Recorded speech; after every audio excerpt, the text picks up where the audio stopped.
Welcome to legal way YT. आज की video में हम ह्यूमन राइट्स लॉ का एक नहायत ही अहम टॉपिक डिस्कस करने वाले हैं, जो कि है सोर्सेज ऑफ ह्यूमन राइट्स। अगर आपने वीडियो को अभी तक लाइक नहीं किया, वीडियो को लाइक कर लें। चैनल को सब्सक्राइब नहीं किया, चैनल को सब्सक्राइब कर लें। तो चलिए फिर बिना टाइम वेस्ट किए आज का वीडियो लेक्चर शुरू करते हैं। तो यहाँ पे हमारे पास सबसे पहले इंट्रोडक्शन है सोर्सेज ऑफ ह्यूमन राइट्स का, जिसमें बताया गया है कि ये जो सोर्सेज ऑफ ह्यूमन राइट्स हैं इनको डिराइव किया गया है कन्वेंशनल सोर्सेज से। कन्वेंशनल सोर्सेज आपके रवायती सोर्सेज होते हैं, या ये वो सोर्सेज होते हैं जो आम तौर पे एक्सेप्ट किए जाते हैं। अब ये जो कन्वेंशनल सोर्सेज है ये इंटरनेशनल लॉ के सोर्सेज हैं, जो कि दिए गए हैं article 38 of the statute of the international court of justice में। इन सोर्सेज को जनरली डिवाइड किया गया है फॉर्मल और मटेरियल सोर्सेज में या सब्सिडरी सोर्सेज में। फॉर्मल सोर्सेज आपके प्राइमरी सोर्सेज भी होते हैं, और जो मटेरियल या सब्सिडरी सोर्सेज है उनको आप सेकेंडरी सोर्सेज भी बोल सकते हैं। फॉर्मल सोर्सेज में आपके treaties, customary international law, general principles of law वगैरह आ जाते हैं। ये जो जितने भी डॉक्यूमेंट्स हैं, जितनी भी प्रैक्टिसेस हैं, ये लीगली बाइंडिंग होती हैं और स्टेट्स के ऊपर ऑब्लिगेशन होती है कि वो इन प्रैक्टिसेस को फॉलो करे। उसके बाद होते हैं हमारे पास मटेरियल और सब्सिडरी सोर्सेज। ये सोर्सेज में हमारे पास जुडिशियल डिसीजंस और जुरिस्टिक राइटिंग्स आ जाती है। जुडिशियल डिसीजंस यानी कि जो अदालतों के फैसले होते हैं, और जुरिस्टिक राइटिंग यानी कि जो स्कॉलर्स होते हैं, जो जूरिस्ट होते हैं, जो वो राइटिंग्स करते हैं, वो हमारे पास सब्सिडरी सोर्सेज में काउंट होती हैं। ये जो जुडिशियल डिसीजंस है और ये जो ज्यूरिस्टिक राइटिंग्स हैं, ये मदद देते हैं इंटरप्रेट करने में लॉ को, और मदद देते हैं डिटरमिन करने में लीगल रूल्स को। यानी कि ये कानून की तशरीह करने में और कानून को समझने में मदद देते हैं। तो यहाँ पे हमारे पास एक स्केच है जिसमें आर्टिकल 38 के बारे में बताया गया है कि आर्टिकल 30 में जो सोर्सेज बताए गए हैं उनको दो हिस्सों में डिवाइड किया गया है। एक आपके फॉर्मल सोर्सेज हैं और दूसरे आपके सब्सिडरी सोर्सेज हैं। फॉर्मल सोर्सेज में आपके इंटरनेशनल कन्वेंशन यानी कि ट्रीटीज़, कस्टमरी इंटरनेशनल लॉ और जनरल प्रिंसिपल्स ऑफ लॉ आ जाते हैं। जबकि सब्सिडरी सोर्सेज में ज्यूरिस्टिक राइटिंग्स और जुडिशियल डिसीजंस जो हैं वो आ जाते हैं। तो ये हमारे पास है under article 38 of the statute of the international court of justice जो सोर्सेज प्रोवाइड किए गए हैं। तो अब हम इन सोर्सेज को वन बाय वन डिस्कस कर लेते हैं। तो सबसे पहले हमारे पास कन्वेंशनल सोर्सेज हैं जो कि आर्टिकल 138 में दिए गए हैं। उसमें क्या था, सबसे पहले इंटरनेशनल कन्वेंशंस या ट्रीटीज़। आर्टिकल 38 सबसेक्शन 1 क्लोज ए में डिस्कस किया गया है इंटरनेशनल कन्वेंशन को और ट्रीटीज़ को। ट्रीटीज़ जो हैं वो आपके रिटन एग्रीमेंट्स होते हैं, यानी कि जिनको लिखा जाता है, और ये एग्रीमेंट एग्जिस्ट करते हैं दो या दो से ज़्यादा पार्टीज़ के दरमियान। वो पार्टीज़ जो है वो आपकी आम तौर पे होती हैं सॉवरेन स्टेट्स। जो स्टेट्स इन ट्रीटी को साइन करती हैं उनके एक दूसरे पे राइट्स एंड ऑब्लिगेशंस जो हैं वो कायम हो जाते हैं, एस्टेब्लिश हो जाते हैं।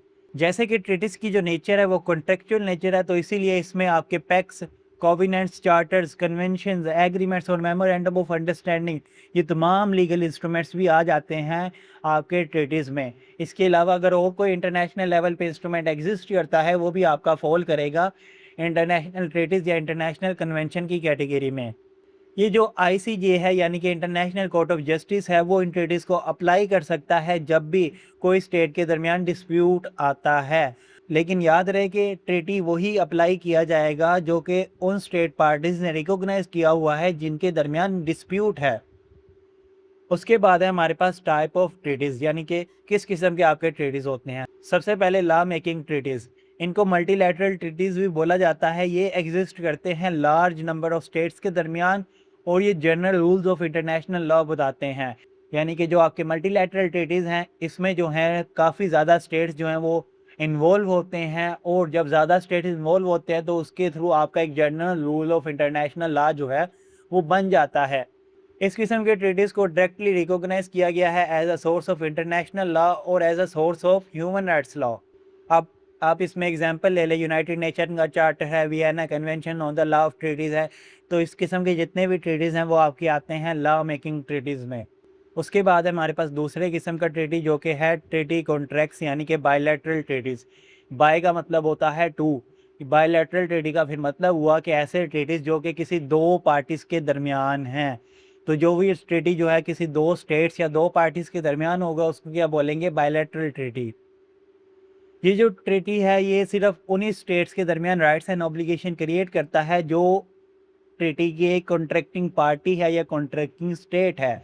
यानी कि जिन पार्टीज़ के दरमियान ये कॉन्ट्रैक्ट है, ये ट्रीटी है, उन्हीं के दरमियान राइट्स और ऑब्लिगेशंस जो हैं वो इस्टेब्लिश होंगे। मज़ीद ये कि अगर बायलैटरल ट्रीटी को बाद में मल्टीपल स्टेट्स जो हैं वो एक्सेप्ट करना शुरू कर देते हैं और बड़े लेवल पे स्टेट्स जो हैं वो इस ट्रीटी को एक्सेप्ट कर लेते हैं, तो ऐसी सूरत में आपका जो बायलैटरल ट्रीटी है वो आपका मल्टीलैटरल ट्रीटी बन सकता है। उसके बाद है हमारे पास ह्यूमन राइट ट्रीटीज़। ये वो ट्रीटीज़ है जो कि यूनिवर्सल या रीजनल लेवल दोनों जगह एग्जिस्ट कर सकते हैं।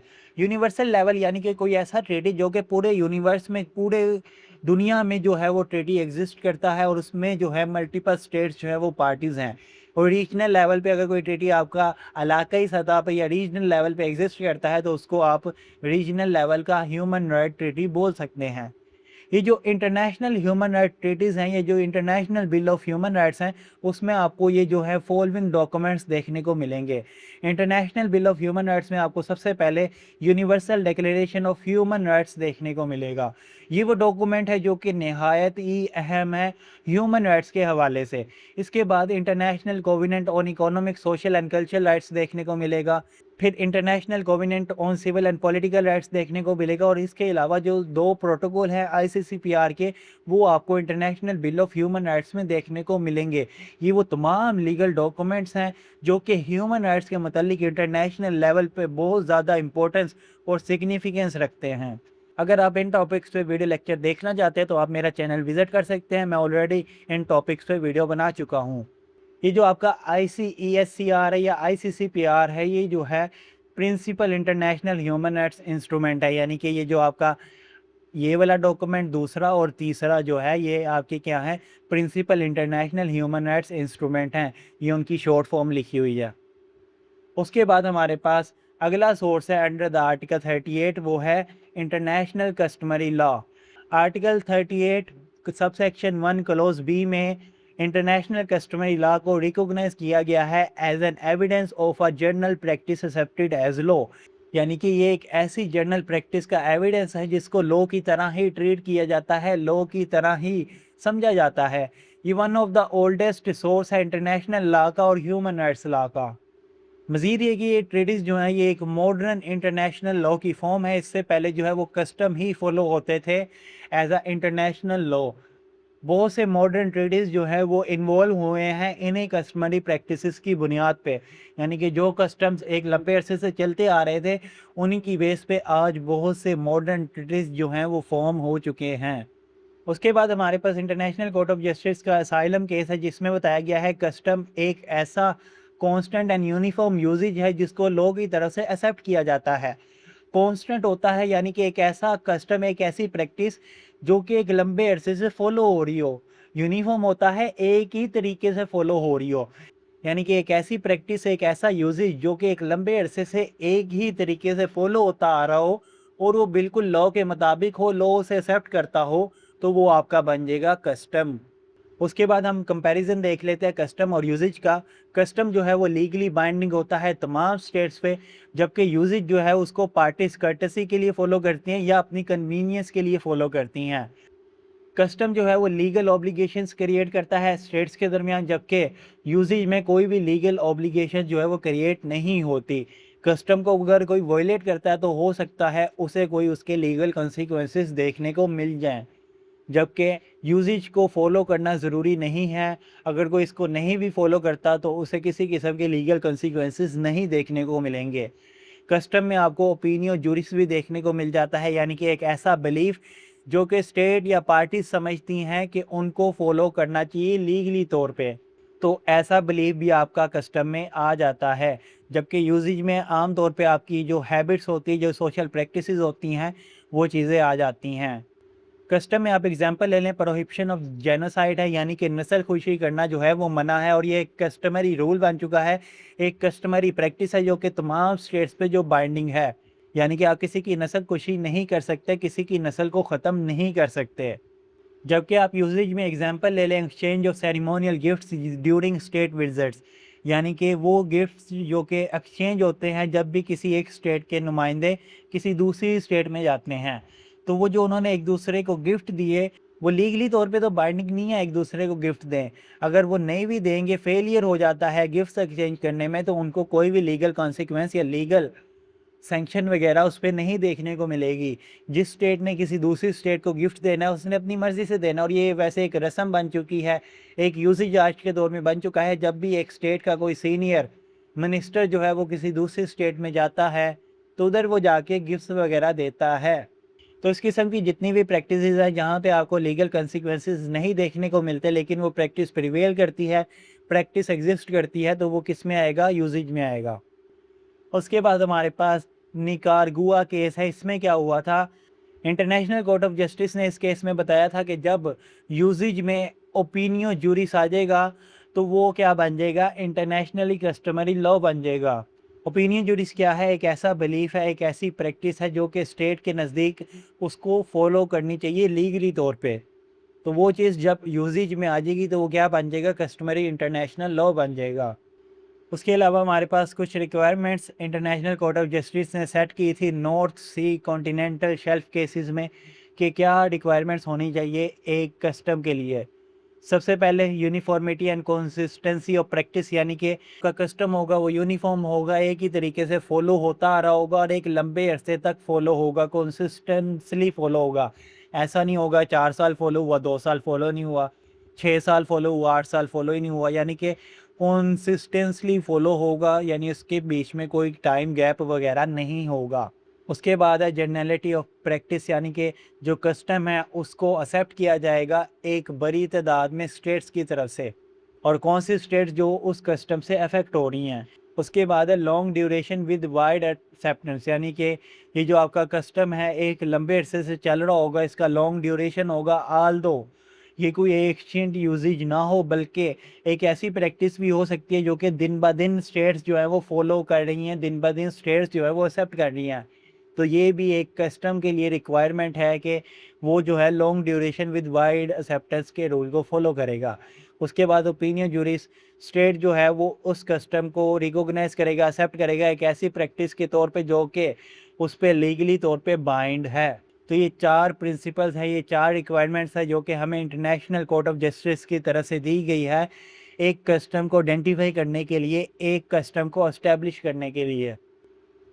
उसके बाद है हमारे पास जनरल प्रिंसिपल्स ऑफ लॉ, यानी कि वो चीज़ें जो कि कॉमन हैं दुनिया के तमाम मेजर लीगल सिस्टम्स में, या आप यूँ बोल लें कि ऐसे तमाम प्रिंसिपल्स जो कि कॉमन हैं दुनिया के तरक्की याफ्ता और तहज़ीब याफ्ता ममालिक में। ये उस सूरत अप्लाई होते हैं जब कोई भी इंटरनेशनल लेवल पे कस्टमरी रूल या कस्टमरी इंटरनेशनल लॉ जो है वो एग्जिस्ट नहीं करता। इसमें आपको गुड फेथ के प्रिंसिपल, जस्टिस के प्रिंसिपल और इक्विटी के प्रिंसिपल्स देखने को मिल जाएंगे। उसके बाद हमारे पास यूनाइटेड स्टेट्स का एक केस है जिसमें क्या किया था, कोर्ट ने स्लेवरी को ख़त्म कर दिया था इस बुनियाद पे क्योंकि वो अगेंस्ट है जनरल प्रिंसिपल ऑफ जस्टिस के, और in general principle of justice को एक्सेप्ट किया जाता है दुनिया के तरक्की याफ्ता ममालिक में, दुनिया की जो तहज़ीब याफ्ता कौमें हैं उनमें। तो सिर्फ इस बुनियाद पे यूनाइटेड स्टेट्स की कोर्ट ने स्लेवरी को ख़त्म कर दिया था, अबोलिश कर दिया था। उसके बाद हमारे पास subsidiary means for determining of rules of law है, यानी कि ये सेकेंडरी सोर्सेज है जो कि हमें इंटरनेशनल कोर्ट ऑफ जस्टिस के स्टैचू में देखने को मिलते हैं। Under article 38 sub section 1 close D में आपको सब्सिडरी मीन्स देखने को मिलेंगे जो कि इंटरनेशनल कोर्ट ऑफ जस्टिस के स्टैचू में दिए हुए हैं। ये जो आपकी जुडिशियल डिसीजन है या जो टीचिंग है हाईली क्वालिफाइड पब्लिसिस्ट की या स्कॉलर्स की, उनको कंसिडर किया जाता है सब्सिडरी मीन्स में। और सब्सिडरी मीन्स या सब्सिडरी सोर्सेज जो है ये मदद देते हैं कानून को डिटरमिन करने में, कानून को समझने में, कानून को जानने में। सबसे पहले क्या है, जुडिशियल डिसीजंस। जुडिशियल डिसीजंस में आपके इंटरनेशनल कोर्ट ऑफ जस्टिस के decisions, inter American court of human rights के decisions, European court of human rights के डिसीजंस और नेशनल कोर्ट्स के डिसीजंस। और कौन से डिसीजंस, वो डिसीजंस जो कि डील कर रहे हैं ह्यूमन राइट मैटर्स से। तो ऐसे तमाम डिसीजंस जो कि ह्यूमन राइट्स मैटर से डील करेंगे वो आपके आएंगे जुडिशियल डिसीजंस में। ये जितनी भी जजमेंट्स हैं, ये जितने भी डिसीजंस हैं, ये क्या करते हैं, क्लेरिफाई करते हैं ह्यूमन राइट्स को, डेवलप करते हैं ह्यूमन राइट्स लॉ को। तो ये आपका रोल होता है जुडिशियल डिसीजंस का as a source of human rights. उसके बाद है हमारे पास जुरिस्टिक टीचिंग्स या जुरिस्टिक राइटिंग्स, वो राइटिंग्स जो कि काफ़ी मशहूर स्कॉलर्स या एमिनेंट स्कॉलर्स जो कि काबिल तारीफ़ या काबिल एहतराम स्कॉलर्स हैं लॉ की नज़र में, उनकी राइटिंग्स जो है वो मदद देती है interpretation and growth of human rights law में। यानी कि जो मशहूर स्कॉलर्स हैं, जो एमिनेंट या ऑथेंटिक स्कॉलर्स हैं, उनकी राइटिंग्स के थ्रू हमें मदद मिलती है ह्यूमन राइट्स लॉ को समझने में, और इसके थ्रू ह्यूमन राइट्स लॉ जो है वो फर्दर ग्रो करता है, फर्दर डेवलप होता है। जो स्कॉलर्स या इनकी राइटिंग्स होती है, ये डायरेक्टली लॉ तो क्रिएट नहीं करते, मगर इनडायरेक्टली ये कहीं ना कहीं लॉ को इन्फ्लुएंस कर रहे होते हैं, कहीं ना कहीं इनके थ्रू लॉ जो है वो शेप हो रहा होता है। इसमें आप मिसाल ले लें यूनाइटेड नेशन की ह्यूमन राइट बॉडीज़ की और ऑर्गेनाइजेशंस की, जिसमें आपको अमनेस्टी इंटरनेशनल देखने को मिलेगी और इंटरनेशनल कमीशन ऑफ जूरिस्ट देखने को मिलेगा। ये वो ऑर्गेनाइजेशंस, वो बॉडीज़ हैं जो कि ऐसी राइटिंग्स पब्लिश करती है जो कि ह्यूमन राइट्स के हवाले से होती है, और ये राइटिंग मदद देती है ह्यूमन राइट्स लॉ को समझने में। उसके बाद हमारे पास इंटरनेशनल कोर्ट ऑफ जस्टिस के अगर स्टैचू से हम हट के बात करें, हमें देखने को मिलेंगे मॉडर्न या unconventional sources of human rights. ये वो सोर्सेज हैं जो कि आपको इंटरनेशनल कोर्ट ऑफ जस्टिस के स्टैचू में तो नहीं देखने को मिलेंगे, मगर ये सोर्सेज जो हैं वो एग्जिस्ट करते हैं। अगर हम बात करें कन्वेंशनल या ट्रेडिशनल सोर्सेज से हट के, तो आपको मुख्तलिफ़ किस्म के सोर्सेज देखने को मिलेंगे जो कि इन्फ्लुएंस करते हैं इंटरनेशनल लेवल पे ह्यूमन राइट्स लॉ की डेवलपमेंट को। इनको सॉफ्ट लॉ भी बोला जाता है, क्योंकि ये वो लॉज होते हैं जो कि बाइंडिंग नहीं होते, लेकिन इनको परसू किया जा सकता है ह्यूमन राइट्स लॉ को समझने के लिए, ह्यूमन राइट्स लॉ को डेवलप करने के लिए। अब इसमें सबसे पहले हमारे पास जो बॉडी आती है वो आती है यूनाइटेड नेशंस। यूनाइटेड नेशंस को कायम किया गया था 1995 में, और इसमें तकरीबन 193 या 195 जो है वो मेंबर्स हैं। यूनाइटेड नेशंस जो है वो एक अहम रोल प्ले करती हैं in the development of human rights standard. यानी कि यूनाइटेड नेशन कुछ ऐसे मेयार और ऐसे स्टैंडर्ड सेट करती है जिसके थ्रू क्या होता है, ह्यूमन राइट्स जो है वो डेवलप होते हैं। इसका एक ऑर्गन है, एक बॉडी है जो कि है जनरल असेंबली, जिसको UNGAV बोला जाता है। जो resolution United nation general assembly की जानिब से अडोप्ट की जाती हैं वो बाइंडिंग नहीं होती जनरली तौर पे, क्योंकि वो एक नॉर्मेटिव वैल्यू होल्ड करते हैं। नॉर्मेटिव वैल्यू होता है यानी कि ये वो रेजोल्यूशन होती है आमतौर पे जो कि बताती हैं कि क्या चीज़ कैसे होनी चाहिए। यानी कि आमतौर पे जो यूनाइटेड नेशन जनरल असेंबली की रेजोल्यूशन है वो आइडियल अप्रोच को फॉलो करती हैं। ये रेजोल्यूशन हमें एविडेंस देती है ओपिनियो जुरिस का, और कंट्रीब्यूट करती है इंटरनेशनल कस्टमरी लॉ को फॉर्म करने में। उसके बाद है हमारे पास सिक्योरिटी काउंसिल, जिसको UNSC भी बोला जाता है। इसका काम है इंटरनेशनल लेवल पे पीस और सिक्योरिटी को मेंटेन रखना। सिक्योरिटी काउंसिल की जो रेजोल्यूशंस होती है जिनको पास किया जाता है अंडर चैप्टर 7, वो बाइंडिंग होती है तमाम स्टेट्स पे under the article 25 of the United charter के मुताबिक। मजीद एक, अगर सिक्योरिटी काउंसिल चैप्टर 7 के अलावा अगर कोई रेजोल्यूशन अडोप्ट करता है तो वो जो है वो बाइंडिंग नेचर की आमतौर पे नहीं होती, और आज भी इस चीज़ पे डिबेट होती है, आज भी इस चीज़ पे बहस होती है कि आया कि जो सिक्योरिटी काउंसिल ने चैप्टर 7 के अलावा अगर किसी और चैप्टर से कोई रेजोल्यूशन को ड्राफ्ट किया है, अडॉप्ट किया है, तो क्या वो बाइंडिंग नेचर की होगी या नहीं, ये आज भी एक कंट्रोवर्शियल थिंग है। उसके बाद है हमारे पास डिसीजंस ऑफ सुपरवाइजरी ऑर्गन्स, यानी कि ट्रीटी बॉडीज़। ये वो बॉडीज़ होती हैं जो कि किसी ट्रीटी के नतीजे में फॉर्म हो रही होती हैं, और इनका मकसद होता है कंप्लायंस कराना, अमल दरामद कराना जो भी इंटरनेशनल ह्यूमन राइट्स की ऑब्लिगेशंस हैं उन पे। जो भी स्टेट पार्टीज़ हैं जिन्होंने ट्रीटीज़ को रेक्टिफाई किया हुआ है, और अगर उस ट्रीटी के तहत कोई बॉडी फॉर्म होती है तो उस बॉडी का काम होता है उस ट्रीटी पे अमल दरामद करवाना। तो ये वही ट्रीटी मॉनिटरिंग बॉडीज़ होती है जो कि under the relevant treaty form होती हैं, कायम होती हैं। अब इन ट्रीटी बेस्ड बॉडीज़ में आपको ह्यूमन राइट्स कमेटी देखने को मिल जाएगी, सीडा कमेटी देखने को मिल जाएगी, committee on the rights of childs देखने को मिल जाएगी, और इसके अलावा भी और भी काफ़ी ऐसी बॉडीज़ मौजूद हैं जिन्होंने ह्यूमन राइट्स के हवाले से उनकी इम्प्लीमेंटेशन पे काम करना है। ये जो बॉडीज़ हैं ये मदद देती है इंटरप्रेट करने में ह्यूमन राइट्स लॉ को। ये इशू करती है रिकमेंडेशंस और अपनी ऑब्जर्वेशंस, यानी कि ये स्टेट पार्टीज़ को बताती हैं कि उन्हें किस तरह ह्यूमन राइट्स को इन्फोर्स करना है, किस तरह उन्होंने ह्यूमन राइट्स पे अमल दरामद कराना है। इसके अलावा जो स्टेट पार्टीज़ हैं वो रिपोर्ट सबमिट करती हैं अपनी स्टेट की ह्यूमन राइट्स के हवाले से इन ट्रीटी बेस्ड बॉडीज़ को। मज़ीद ये कि ये ट्रीटी बेस्ड बॉडीज़ जो हैं ये इंडिविजुअल्स की कंप्लेंट्स को भी इंटरटेन करती हैं। ऑल्दो ये जो इनके डिसीजंस होती है, जो इनकी रिकमेंडेशंस होती है, वो बाइंडिंग तो नहीं होती, मगर एक अहम रोल प्ले करती है डेवलपमेंट और interpretation of the international human rights standards में। तो ये हमारे थे डिसीजंस ऑफ सुपरवाइजरी ऑर्गन्स या ट्रीटी बेस्ड बॉडीज़, यानी कि वो बॉडीज़ जो कि किसी ट्रीटी की बेस पे फॉर्म होती हैं। लास्ट में हमारे पास कंक्लूजन है जिसमें बताया गया है कि ह्यूमन राइट्स के हमारे पास दोनों सोर्सेज है, ट्रेडिशनल सोर्सेज भी हैं और मॉडर्न सोर्सेज भी हैं।